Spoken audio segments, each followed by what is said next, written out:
வணக்கம் நண்பர்களே, நான் உங்கள் ராதன் பண்டிட். இன்றைய நாள் 17 பிப்ரவரி 2026 செவ்வாய்க்கிழமை அமாவாசை.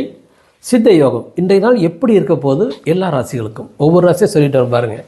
மேச ராசி பொறுத்த வரைக்கும் லாபஸ்தானத்தில் சூரியன், சந்திரன், புதன், ராகு, சுக்கரன் அமாவாசையில் 5 கிரகங்கள் சேர்க்கை லாபஸ்தானம். இட்ஸ் பூமின்னு கூட சொல்லலாம். ஒரு பெருத்த வெற்றி, ஏதாச்சும் முக்கியமான விஷயங்கள் நடக்கிறது, பெரிய ஓப்பனிங் கிடைக்கிறதுக்கு வாய்ப்பு இருக்குது. எக்ஸலண்ட்டான நாள் மேசராசிக்கு. அடுத்தது ரிஷபராசிக்கு.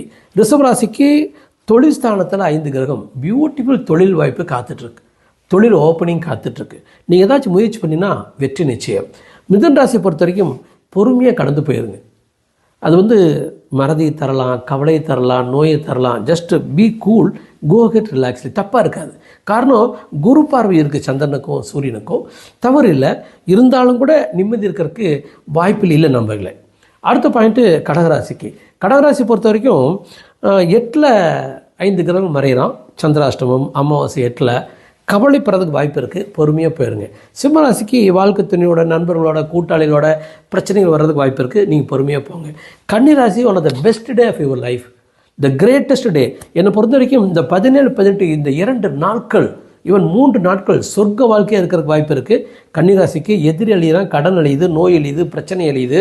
துன்பத்திலேருந்து வெளியில் வர்றதுக்கான ஒரு பியூட்டிஃபுல் டே தான் இந்த 17, இந்த அமாவாசை செவ்வாய்க்கிழமைக்கு. நல்ல நாள், நல்ல செய்தி உங்களுக்கு கிடைக்கும். விருச்சிகராசி துளாராசியை பொறுத்த வரைக்கும் 5ஆம் வீட்டில் 4 கிரகங்கள். கவலை, தேவையில்லாத சிந்தனைகள். பொறுமையாக இருங்க, கூலாக இருங்க, எதை பற்றி அதிகமாக யோசிக்காதீங்க.